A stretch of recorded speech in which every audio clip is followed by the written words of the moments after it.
My name is Marin Holloway. I am 34 years old. And the first time I saw my own signature on a document I never signed, I was standing in a bank lobby on a Thursday afternoon, holding a piece of paper that said I owed $60,000. I want you to understand something before I tell you the rest. I read documents for a living. I am a forensic accountant. My entire career, 12 years, 2 certifications, 1 quiet office with a window that doesn't open, is built on noticing what other people miss on a page. When the loan officer slid that contract across the desk, I didn't need to study it. I saw it the way a pianist sees a wrong note in sheet music: immediate, bodily, wrong. The signature was mine. The handwriting was mine. The flourish on the M, the way the H lifts at the end. It was almost perfect. It was almost the work of someone who had spent 25 years watching me sign things. My mother hadn't signed it. My father had been there when she did. My sister Piper had walked out of that bank with the money. And nobody, not one of them, had bothered to tell me I was now the guarantor for a loan I had never agreed to. I didn't cry. I want to be honest with you about that. I should have, maybe. People expect you to. But what I felt standing there wasn't grief. It was the feeling you get when a long, complicated equation finally balances. When the number at the bottom of the column matches the number at the top. When you realize you have been looking at the wrong problem your whole life. I had been looking at love. The problem was math. Welcome to Hidden Family Revenge. I'm going to tell you what I did next. I'm going to tell you how a forged signature in a small town bank became the most important document of my life. And I'm going to tell you what it costs to stop being the person your family decided you were going to be, quietly, without your permission, for 34 years. If you've ever signed something you didn't want to sign just to keep the peace, stay with me. This story is for you. What happened next, they didn't expect. To understand what happened in that bank, you have to understand a kitchen. The kitchen in the house I grew up in is on the east side of Cedar Falls, Iowa, on a street where every other lawn has a flag and every fifth lawn has a cross. My mother's kitchen has yellow curtains she sewed herself in 1989. There is a wooden plaque above the sink that says, in cursive, "As for me and my house, we will serve the Lord." The kitchen smells like coffee and lemon dish soap, and on Sundays, pot roast. I want you to picture it warm. I want you to picture it loved. Because it was. That part is not a lie. When I was 9 years old, I got pneumonia. The bad kind, the kind that puts a child in a hospital for 4 days and then home in a bed for 3 weeks. My mother, Loretta, sat in a wooden chair beside my bed for 3 nights running. She read aloud from a paperback copy of Anne of Green Gables, doing all the voices. Marilla, Matthew. Anne herself, indignant and breathless, and too much for the world. I remember the smell of menthol rub on my chest. I remember my mother's hand on my forehead, cool and dry. I remember thinking, with the absolute certainty children have about their mothers, that nothing bad could happen to me as long as that hand was there. I am telling you this because I want you to know that the woman who forged my signature was once that woman. I haven't figured out yet when she stopped being her. Maybe she never fully did. Maybe she's still in there somewhere, underneath 34 years of needing to be admired more than she needed, to be honest. My sister Piper is 6 years younger than I am. I helped raise her. I packed her lunches when my mother was at choir practice. I taught her to read using flashcards I made out of cereal boxes. When she was 13 and got her first period at a sleepover, I drove the 45 minutes to pick her up because my mother was hosting a Bible study. And honestly, sweetheart, can it wait? I have always loved Piper. I want to be clear about that too. My father, Vernon, is a retired postal worker. He has not made a decision without my mother's input since the Carter administration. I love him too. He is not the villain of this story. He is the man who stood in the doorway while the villain happened and never once said, Loretta, no. Here is what you need to know about the financial life of this family. I have given my sister money my entire adult life. I'm going to give you 3 examples, and I'm not going to soften them.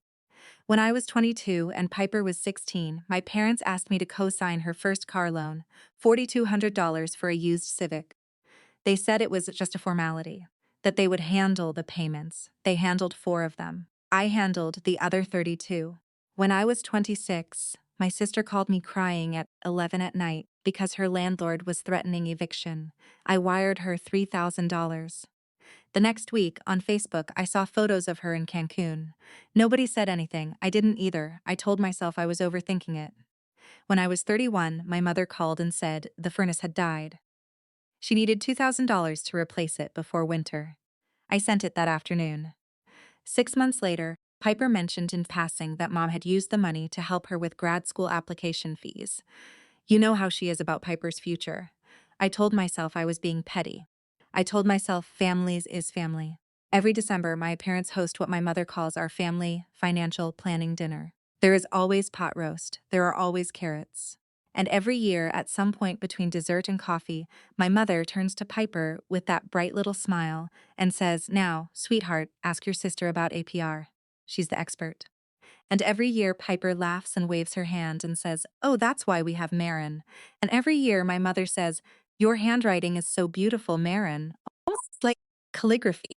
And every year, I felt, for half a second, like I was the centerpiece of the table. I kept every document I ever signed in a locked filing cabinet in the spare room of my apartment. My family teased me about it. Loretta called it my little museum. I never explained why I kept them. I'm not sure I knew, until later. I just wanted to be a good daughter. That's the embarrassing truth. I just wanted for once to be the one they were proud of without having to first be useful. It was a Thursday, October 9th. The sky in Cedar Falls that afternoon was the kind of flat, even gray that doesn't promise rain so much as it refuses to apologize for the cold. I had stopped at Cedar Falls Community Bank on my lunch break to deposit a check from a client, a small thing. I wasn't even supposed to be at that branch. I usually use the one on Main, but I had an appointment afterward at the dentist and this branch was on the way. I was wearing a navy blouse my mother had given me for my 33rd birthday. I remember that because I remember thinking, later, in the parking lot, that I never wanted to wear it again. The teller was a young woman named Becca. She has worked at that bank for 2 years. She knows my name because I have an account there. She knows my parents because everyone in Cedar Falls knows everyone's parents. She took my deposit. She typed for a moment, and then her face changed. It was a small change. She tried to hide it. But I read faces the way I read balance sheets as I saw it. She said, "Miss Holloway, while you're here, would you mind speaking with Mr. Renner for just a moment? There's something on your account he wanted to flag." I said, "Of course." I was, in that moment, still the person I had been my whole life: polite, accommodating, willing to be inconvenienced. Tobias Renner is the senior loan officer at Cedar Falls Community Bank.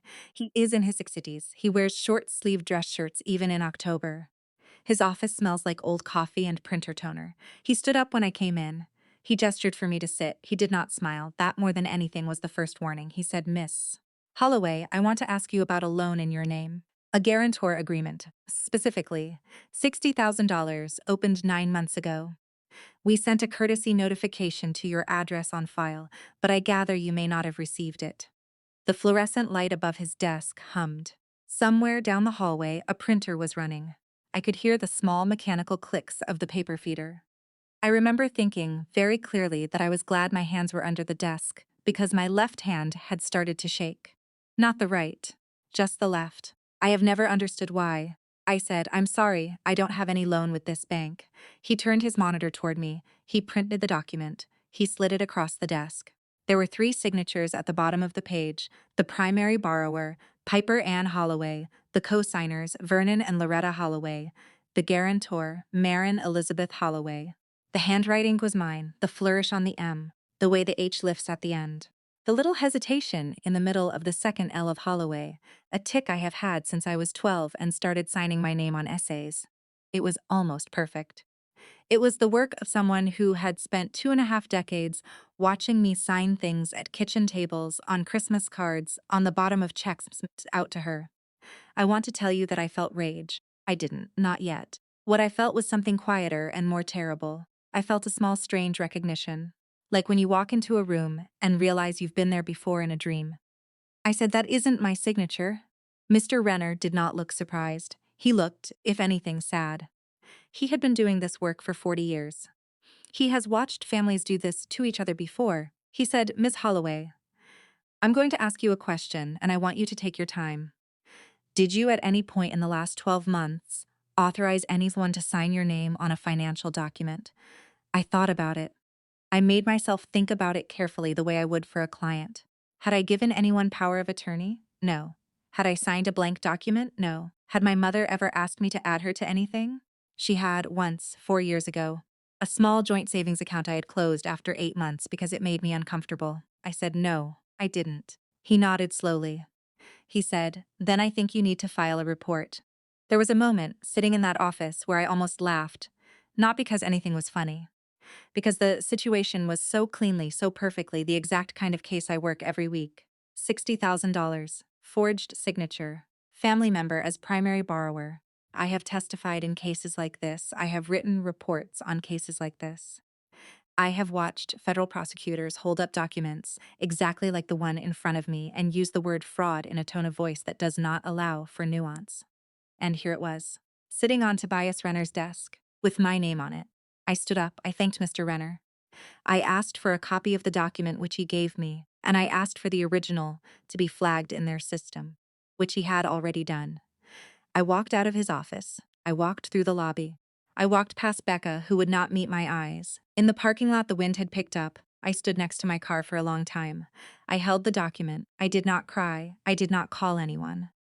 Every part of me wanted to drive directly to my parents' house, to slam the document on the kitchen table where my mother had read me Anne of Green Gables, to make her say out loud what she had done. I didn't. I drove back to my office. I made a photocopy of the document on the firm's machine.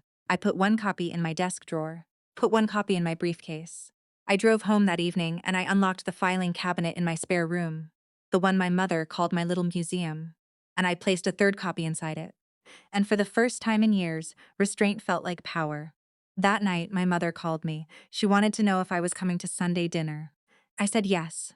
I needed time to read the rest of the documents. I want to tell you what a forensic accountant does on the night her own family commits the crime she investigates for a living. She does not sleep. That part is the same as anyone else. But what she does instead of sleeping is different.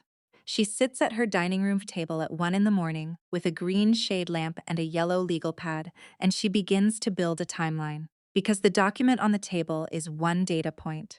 And one data point is never the story. The story is in the pattern, always. The loan had been opened on January 17th. That was the date stamped on the agreement 9 months ago. I tried to remember January 17th. It would have been a Thursday, I checked. I had been at a deposition in Des Moines that day. I remembered because I had complained to Esme, my coworker, about the drive back in the snow. January 17th. My mother had called me on the way home from that deposition. I remembered. She had said she needed to check the spelling of my middle name for something at church. A directory. She said, Elizabeth, I had spelled out for her. Elizabeth. She had said, that's right. I always forget the Z. She had laughed. I sat at my dining room table and I wrote that down. Phone call, January 17th, approximately 4:15 p.m. Pretext, church directory. Information obtained, full legal name. I drew a small box around it. I underlined it twice. I went through my phone. I went through my emails.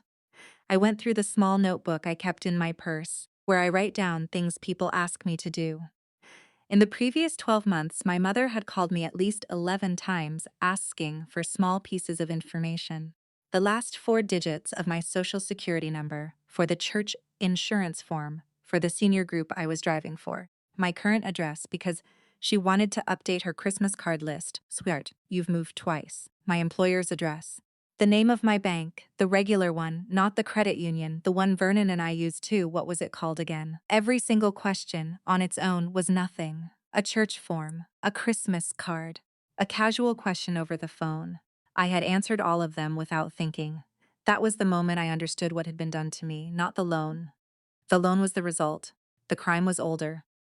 The crime was the slow, methodical, 11-month assembly of every piece of identifying information a person would need to forge another person's name onto a $60,000 loan. The crime was my own mother, sitting at her yellow kitchen table, building a file on her oldest daughter, the way a stranger would. I sat there at 1 in the morning with my yellow legal pad, and I did not cry. The tears came later. What I felt in that moment was the kind of cold focus I have only ever felt twice before in my life. Both times during depositions where I was the one being questioned. A narrowing. A stillness. I made 3 columns on the legal pad. Column 1, every dollar I had given to my family in this 10 years. Column 2, every event I had been excluded from. Column 3, every story I had ever been told about Piper's financial situation that I had taken on faith. The first column ran to 3 pages. The total came to a little over $47,000. I am not telling you this to brag. I am telling you this because $47,000 over 10 years did not apparently satisfy my family. They needed $60,000 more. The second column was shorter. Piper's college orientation, which I had not been invited to because it was a parents' thing, sweetheart. Piper's 25th birthday dinner, which I had not been invited to because it was just a couple's thing, Piper said. The trip my parents took to Florida in March, which I learned about from Facebook. Each of those I had explained away, each of those I had told myself I was being too sensitive. The third column was the longest. Piper had been in graduate school for 2 years. Piper had been just about to get a great job. Piper had been handling things. She's growing up so much. Piper had bought a condo with my parents' help. Just a small down payment, honey, nothing crazy. Piper had been to Mexico twice in the last year. Piper had been struggling in a way that required, somehow, both Mexico and a condo. I looked at my 3 columns. I looked at the loan document. And I understood, in a way I had not allowed myself to understand before, that my sister had not been struggling, my sister had been spending, and my parents had been covering. And when the covering became too expensive, when the small loans and the small lies stopped being enough, they had looked across the kitchen table at me, and they had decided I would pay the difference. They had not asked. They had not asked because they had known what the answer would be, not no. The answer would have been yes, but let's restructure it so it's actually sustainable. Let's talk about why she keeps needing more. Let's bring her to my office and look at her actual financials. The answer would have been the answer of a forensic accountant who loves her sister, which is, in a small Iowa kitchen, the most dangerous answer a person can give. Because that answer would have made things visible. And in my mother's house, visibility is the unforgivable sin. So they did not ask. I made coffee at 3 a.m. I drank it standing at the kitchen window, watching a cat on my neighbor's porch eat something it had killed. I thought about Piper. I thought about whether she knew. I wanted badly for her not to know. I wanted her to be the dupe in this story, not the architect. I would find out eventually that she had known, not the forgery itself perhaps. But the substance. She had known that there was money. She had known her parents were handling it. She had known, on some level she did not want to examine, that the money was coming from me. That was enough. I want to tell you about Sunday dinner, the Sunday after the bank, because I went. I drove the 15 minutes to my parents' house, and I parked in the gravel driveway, and I walked in through the side door the way I have walked into that house every Sunday for 34 years. And I sat at the table. My mother served pot roast. My father said grace. My sister, who had driven down from Iowa City, sat across from me and talked about her dissertation, which she has been not quite finishing for 3 years. Loretta poured the gravy. Vernon asked me how work was. I said busy. Loretta said, Marin is always so busy. I watch my family eat. I watched them pass dishes and laugh and tell the same stories I have heard 1,000 times. I watched my mother reach across the table and squeeze my hand and say, You look tired, sweetheart. Are you eating enough? I felt then the closest thing to grief I had felt all week, because the woman holding my hand was the woman who had read me Aunt Green Gables. And the woman holding my hand was also the woman who had spent 11 months collecting my personal information for the purpose of committing a federal crime. Both women lived in that body. Both women had touched my forehead when I was 9.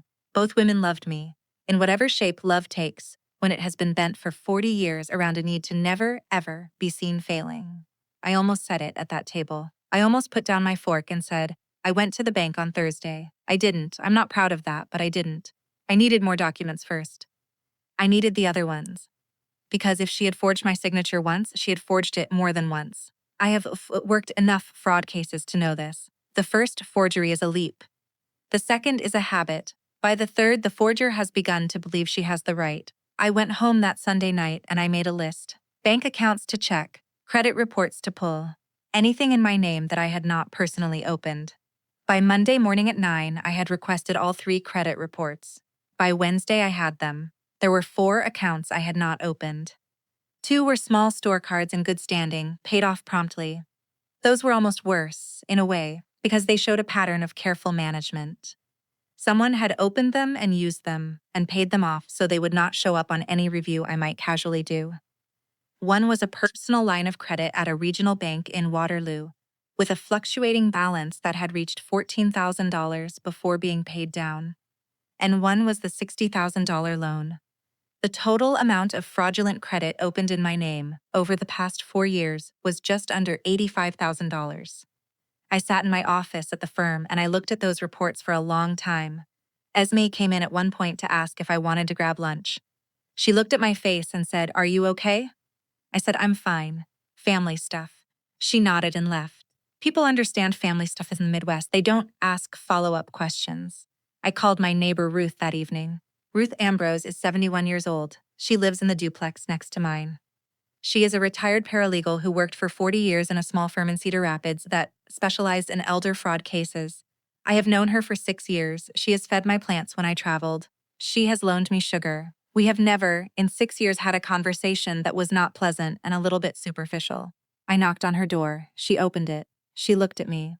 She did not ask what was wrong. She said, "Come in. I'll put the kettle on." I told her everything. It took an hour and 20 minutes. She did not interrupt once. When I was finished, she set down her teacup and she said, "Honey, you know what you have here." I said, "I know what I have." She said, "You know, it is not your job to protect her from this." I said, "I know." She said, "Are you going to do the thing that is your job, or are you going to do the thing your mother trained you to do?" I did not answer right away.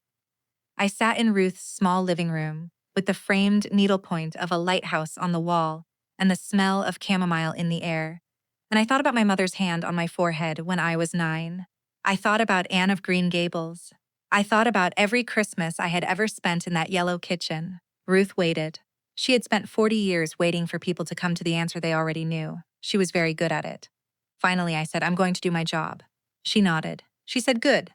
Now, tell me what you need." What I needed was a handwriting analyst. What I needed was a copy of every document I had ever signed, so we could compare against the 4 forged ones. What I needed was a clean chain of evidence, time-stamped, sourced, with no holes a defense attorney could drive a truck through. I am a forensic accountant. I knew what I needed. I had just never imagined I would need it for this. Ruth said, "I know someone. He's retired now, but he still consults. I'll call him in the morning. I want to stop here for a moment, because I think this is the part of the story where, if you have ever been in my shoes, you might be about to make the same mistake I almost made. I want to ask you a question. If you discovered this about your own mother, your own father, what would your first instinct be? Would it be to confront them? Would it be to forgive? Would it be to make it stop quietly, without a record, so the neighbors never have to know? Drop the word confront or the word file in the comments below. I want to know. Because what I did next is going to surprise some of you. And what I almost did instead is the part I'm still not entirely at peace with. I drove home from Ruth's house that night and I sat in my car in my own driveway for 20 minutes before I could make myself go inside. I thought about Thanksgiving. I thought about whether I could just write a check, pay off the $60,000, pay off the rest of the $85, make it all go away. Tell my parents quietly, just the two of us, what I knew. Watch my mother cry. Hear my father say, in that voice he uses when he wants something to be over, "Your mother didn't mean it, Marin." I thought about how clean that would be, how polite, how Cedar Falls, how Holloway. And then I thought about my grandmother, my father's mother, Hazel Holloway, who died at 83 in a nursing home in Waverly, apologizing to the nurses for being a bother. Hazel, who had spent her entire life being everyone's good daughter and good wife and good mother and had ended up, at the end, with no money and no friends and a Bible, by her bed with the inscription on the front page that read, "For Hazel," on the occasion of her marriage. From a husband who had not lived long enough to be the kind of man who deserved her. I thought about Hazel. And I thought about whether, 50 years from now, some young nurse was going to sit beside my bed and listen to me apologize for needing my pillow turned. I got out of the car. I went inside. I made a second pot of coffee. And I opened my laptop and I drafted my first email to my firm's compliance officer, requesting the firm-approved list of certified forensic document examiners in the state of Iowa. The next morning, the email I had not sent, the email to my parents that said, "Let's just talk about this quietly, we can fix this," was still sitting in my drafts folder. I deleted it. The handwriting analyst's name was Mr. Caldwell. He had retired from the Iowa State Bureau 6 years ago. He lived in a small house in Waterloo with 2 cats and a wood-paneled office that had not been redecorated since 1988. Ruth set up the appointment. I drove there on a Tuesday morning with a folder containing 47 samples of my own authentic signature, pulled from my locked filing cabinet, every document I had ever signed in my adult life, and the 4 fraudulent ones from the credit reports. Mr. Caldwell did not look at my face when I walked in. He looked at my hands. He said, "Sit down, please. Put your samples on the left, the question documents on the right." I did. He put on a pair of magnifying glasses. He turned on a lamp that looked like it belonged in a dental office. He did not speak for 40 minutes. When he finally looked up, he said, "Miss Holloway." All 4 of the question signatures were produced by the same person. That person was not you. I said, "I know." He said, "You know how I know?" I said, "Tell me." He said, "Whoever forged your signature is right-handed, you're left-handed. They got almost everything else, the slant, the pressure, the spacing, but they couldn't fake the underlying motor pattern. A right-handed person finishing a signature in a left-handed person style always leaves the same micro-tremor on the downstrokes. It's like a tells in poker. You can't hide it once you know to look. My mother is right-handed. My father is right-handed. My sister is left-handed, actually, like me, which meant that Piper had not at any point signed the documents herself. The signatures had all been done by Loretta or Vernon. Most likely Loretta. Mr. Caldwell prepared his report. He charged me $800. He shook my hand at the door and said, "Whoever did this loved you once, or thought they did.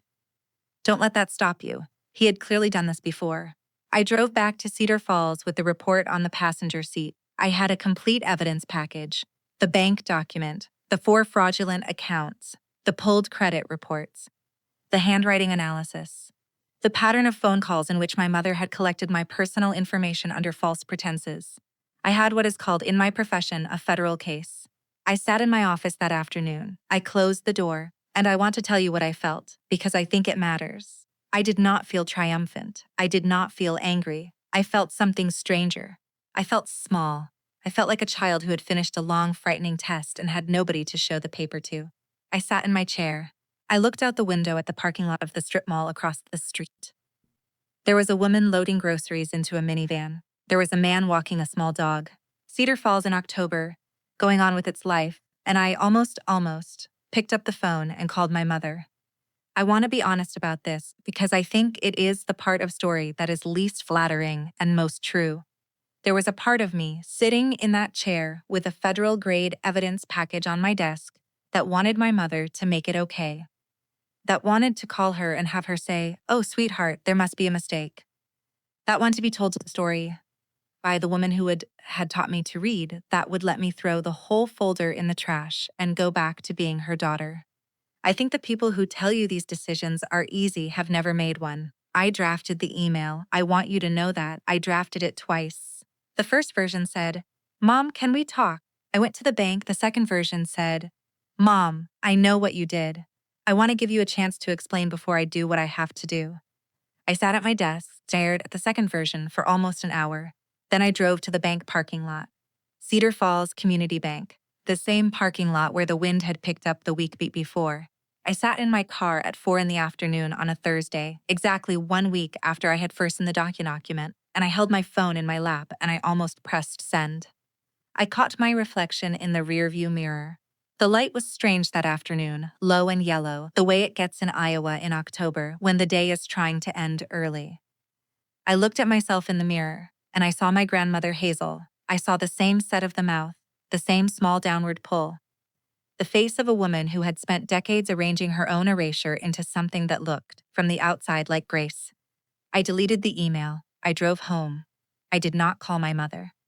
Instead, I called my firm's senior partner, a woman named Teresa, and I asked her if she had 30 minutes the next morning. She said yes. I went to bed at 10. I slept through the night. It was the first full night I had slept since the bank. The next morning, in Teresa's office, I laid out the entire file. I did not cry. I did not apologize for being there. I told her in the same voice I use when I present case findings to clients, exactly what had happened to me and exactly what I intended to do about it. Teresa listened. When I was finished, she said, "Marin, I want to ask you something and I want you to think about it before you answer. Do you want this prosecuted or do you want this stopped? I said, I want both. She nodded. She said, then here is what we're going to do. You are going to file a police report. You are going to report the fraudulent accounts to all 3 credit bureaus and place a freeze. You are going to send formal notice to the bank with the handwriting analysis that the signature is not yours and the loan is not yours. You are not going to call your parents. You are going to send them one piece of paper in a certified envelope, telling them what you have done. They will know it is real because it will come from this firm. And then you are going to come back here on Monday and you are going to work because that is the part of your life that is still yours. I said, what if my mother has a heart attack when she gets the letter? Teresa looked at me for a long time. Then she said, Marin, your mother already made her choices.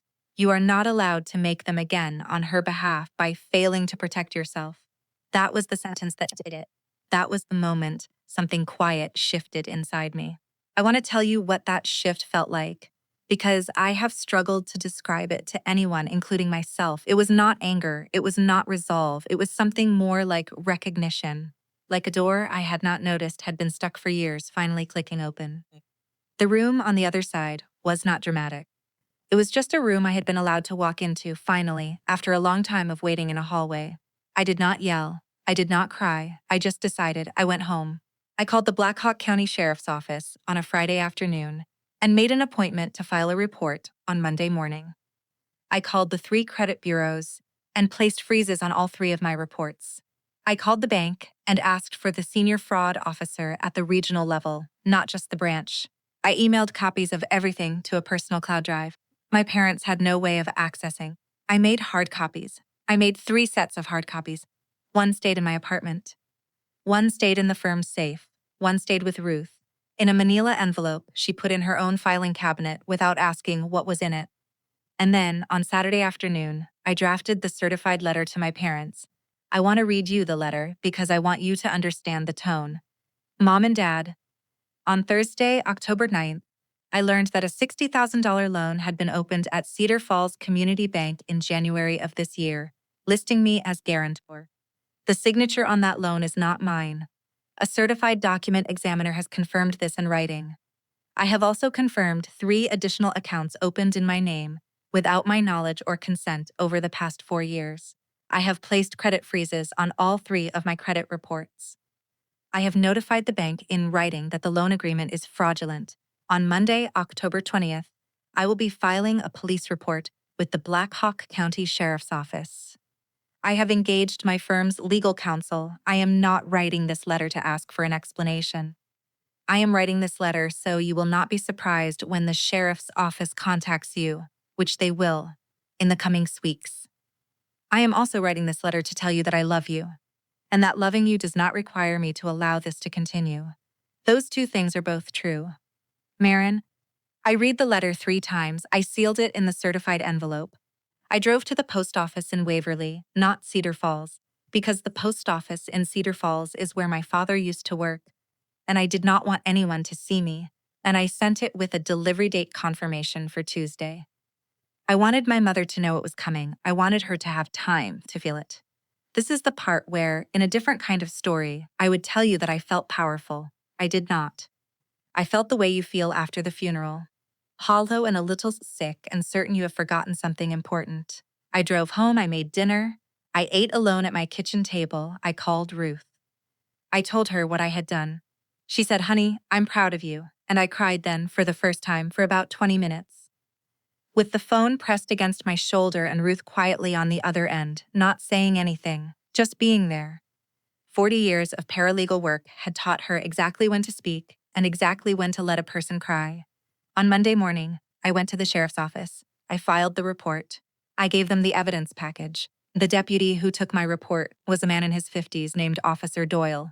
He read through the package slowly. He asked careful, precise questions. He took notes. At the end, he said, Ms. Holloways, I want to be straight with you. This is a clean case. We will be opening a formal investigation. Your parents will be contacted within 10 business days. There will likely be charges. I said, I understand. He said, are you prepared for that? I said, I'm prepared for the version of this where I'm not the one who broke the law. He looked at me. He almost smiled. He didn't. He said, okay. I drove to work. I sat at my desks. I opened a new client file. I worked through lunch. Esme came in at 1 and said, "You look different." I said, "I think I am." The certified letter was delivered to my parents' house at 11:14 a.m. on Tuesday morning. I know the exact time because my mother began calling me at 11:16. She called 27 times between 6 a.m. and 4:30 p.m. I did not answer. At 4:31, she called my office. Esme came to my door. She said, "Your mother's on line 3. She sounds Marin. She's hysterical. She says it's an emergency." I said, "Take a message, please." Esme stared at me. She had known me for 6 years. She had never once heard me decline a call from my mother. She said, "Marin, are you sure?" I said, "I'm sure." The message Esme took, written in her neat round handwriting, said, "Your mother called." She said, quote, "Please tell her this is breaking my heart and her father is in the bathroom and won't come out." End quote. I read the message. I folded it. I put it in my desk drawer. I worked until 6. I drove home. I called Ruth on the way and asked if she could come over. She brought a bottle of wine. We sat on my couch. She did not ask me how I was. She just sat there. At 7:14 p.m., my phone rang. It was my sister. I almost did not answer, but I had not until that moment talked to Piper. And I needed, for reasons I did not entirely understand, to hear her voice. I answered. I said, "Piper." She was crying, not loudly, the quiet kind, where the voice is tight and the breath comes in small pulls. She said, "Marin, what did you do?" I said, "What did I do?" She said, "You're going to destroy her. Mom is she can't. Dad is having chest pains. The neighbors are coming over. What did you do?" I said, "Piper, did you know about the loan?"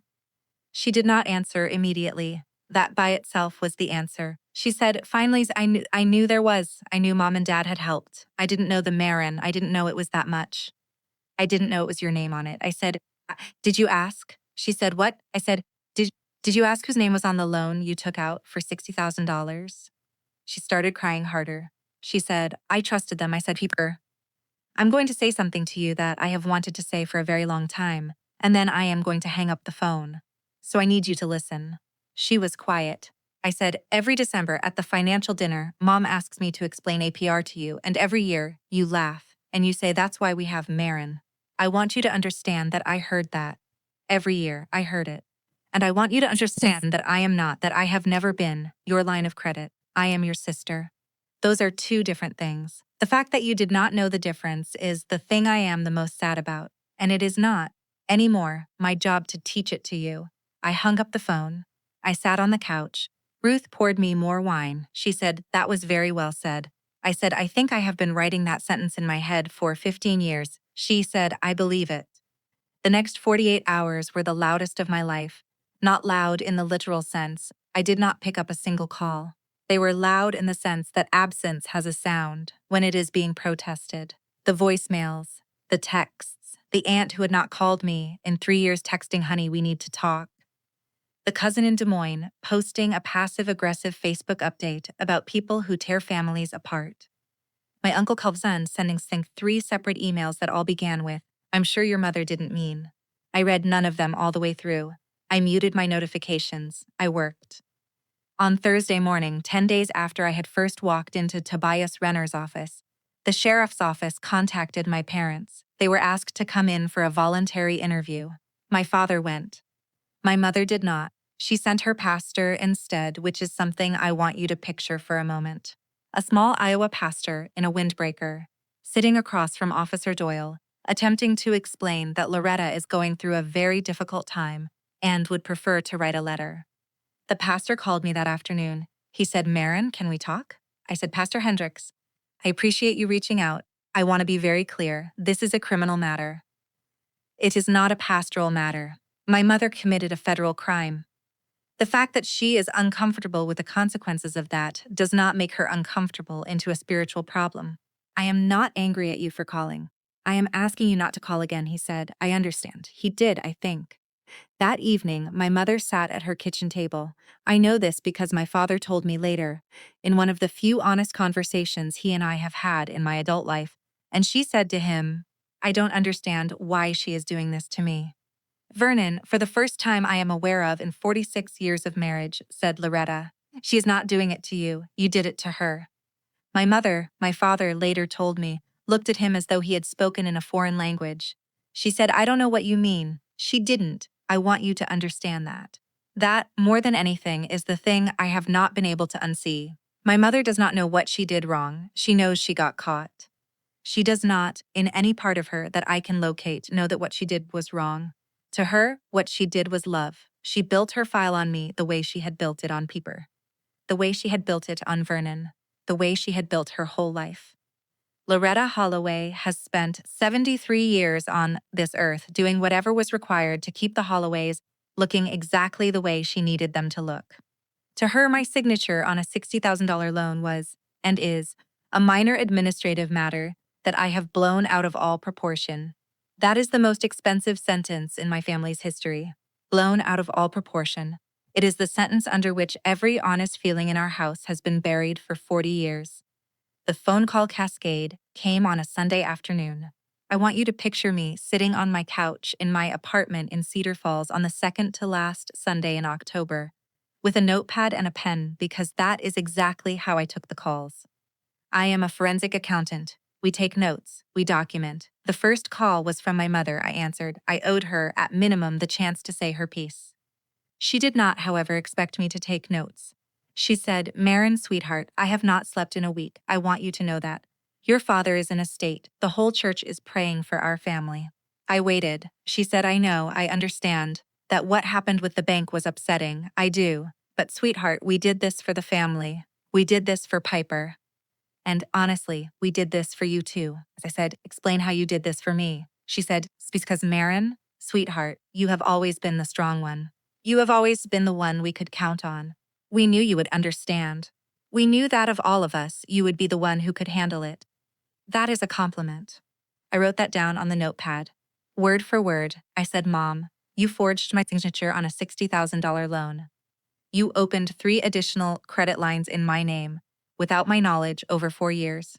You called me 11 times in the past year under false pretenses to collect identifying information. That is not a compliment. That is a federal crime. She said, don't use those words, Marin. Don't use lawyer words on your own mother. I said, I'm not a lawyer. I'm a forensic accountant. I file these reports for a living. There was a silence on the line that I will remember until I die. The silence of a woman discovering for the first time in 34 years that her oldest daughter has a profession. Then she said, your father's blood pressure cannot take this, Marin. You need to drop this. We can pay it back. We will pay it back. Just drop it. I said, Dad's blood pressure is between him and his doctor, not between him and my credit report, she said, Marin.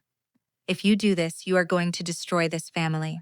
I said, Mom, this family was destroyed in January when you sat at the kitchen table and signed my name on a piece of paper for $60,000.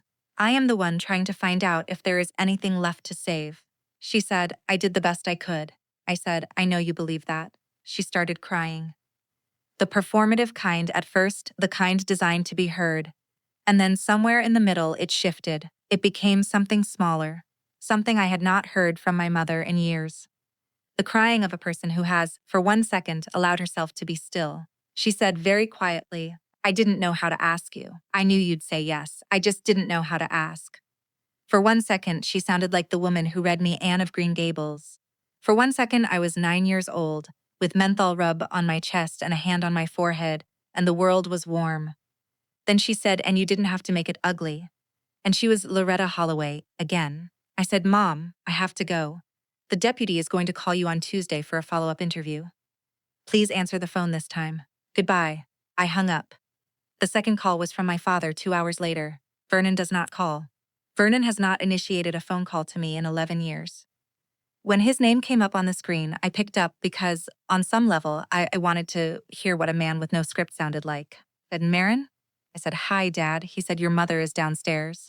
I'm in the garage. I have 10 minutes. I said, okay. He said, I want you to know that I knew about the loan. I was at the bank with her when she signed it. I knew it was your name. I told her it was wrong. She told me to be quiet. I was quiet. I have been quiet about everything in this house for 46 years. I said, why are you telling me this now, Dad? He said, because if you do this, if you go through with this, I want you to know, Taze, that I deserve to be in the report too. I am not going to hide behind her. Not this time.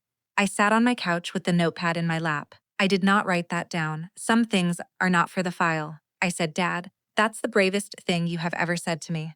He said, I should have said it 40 years ago. I said, you said it now. That counts for something. He said, Marin, I'm sorry. I said, I know. He said, I love you, kiddo. He had not called me kiddo since I was 12. I cried after that call.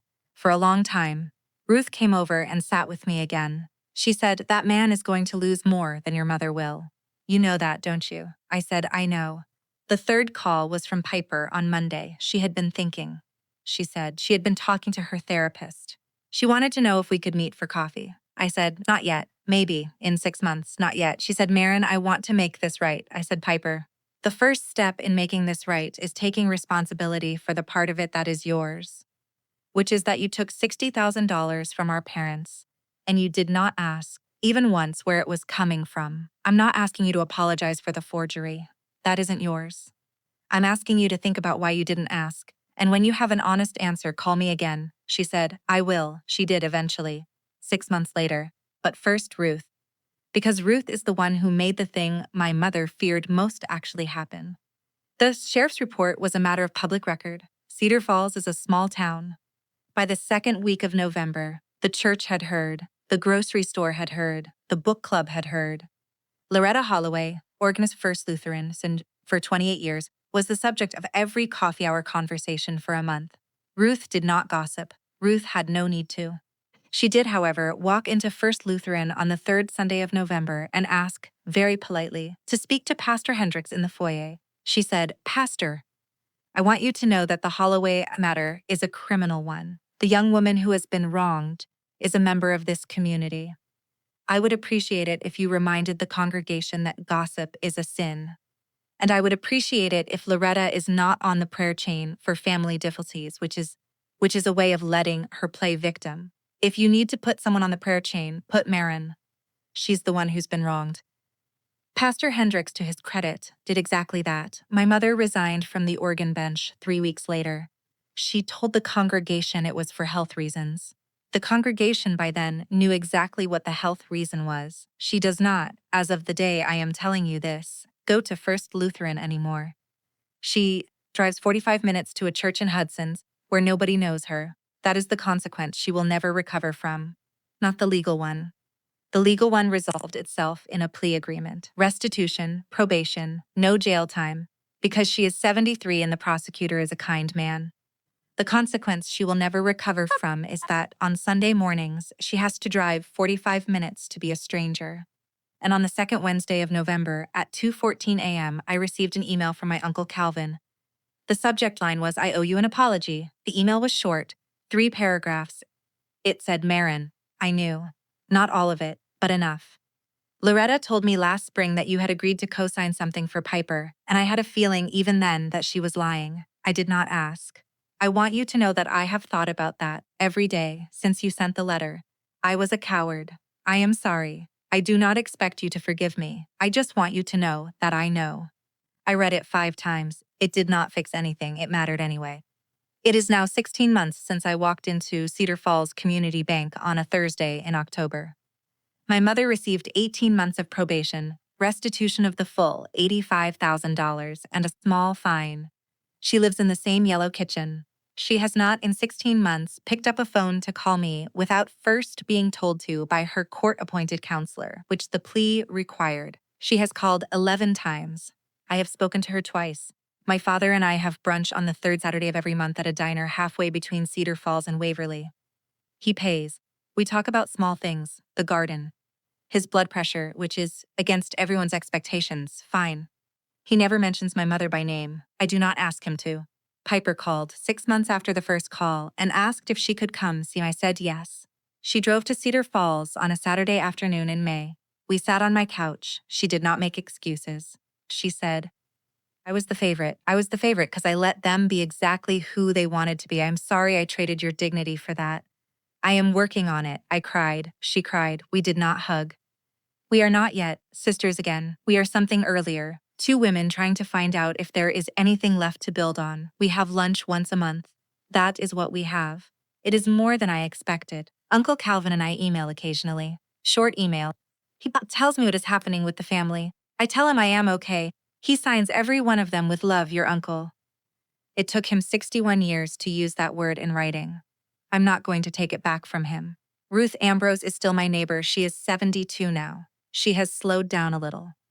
I have her over for dinner every Wednesday. She brings her own tea bags because she does not approve of mine. My firm promoted me in March to senior partner. The promotion had been in process before any of this, but the timing felt, to me, like a kind of quiet permission from the universe. I am telling you these specifics because I want you to know that the resolution to a story like this is not dramatic. It is small. It is a series of small, quiet structural changes. The locked filing cabinet in my spare room has a new lock. The duplicate key my mother once borrowed and forgot to return. I threw it in the river on a Sunday in December. Not symbolically. Practically. I do not want a key to my paperwork in her house. I am allowed to want that. The plate. I want to tell you about the plate. My whole life, my mother set 5 plates at dinner. Even when I was at college. Even when Piper was in Iowa City. Even on the nights my father worked late. 5 plates. She used to say, I like to set them anyway. It feels like everyone is here. Last Thanksgiving, the first one I did not attend at my parents' house in 34 years, I had Ruth over, and Esme's husband, and a coworker named Daniel whose own family had been difficult that year. I set the table. I set 4 plates. It felt right. I want to say one more thing before I let you go.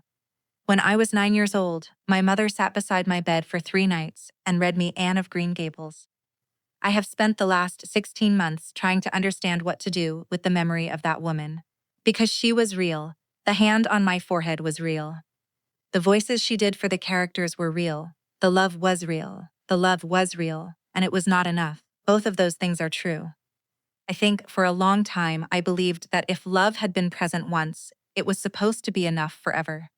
That it was my job to keep finding the woman who had read me that book, and to forgive every other woman my mother became as long as that first woman was still in there somewhere. I do not believe that anymore. I believe that the woman who held my hand at 9 years old was a real woman.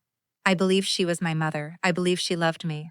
And I believe she also became, over the years, a woman who could sit at her kitchen table and study my signature in order to copy it. Both women are real.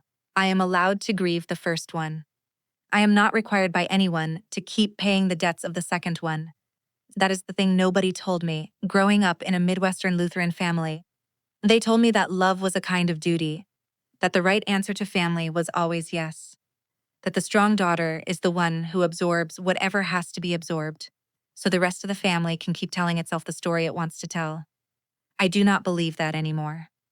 I used to think that being a good daughter meant making myself smaller so my mother could feel bigger. Now, I know that being a good daughter sometimes means being exactly large enough to take up the space my own life requires. Even when the people who taught me to read document for a living forgot, somewhere along the way, that I would eventually read theirs. They taught me to read documents for a living. They forgot I would eventually read theirs. If you are watching this and you recognize something, if you are the one who has spent your whole life being the strong one, the one they can count on, the one whose competence has quietly become a form of currency the rest of your family spends without asking, I want you to know that you are not crazy. You saw exactly what you thought you saw. The math always balances. It just sometimes takes longer than you think it should. I want to ask you a question, and I genuinely want to know the answer. If your own parent forged your name on a loan, would you press charges, or would you swallow it for the family? I am still not sure I made the right call.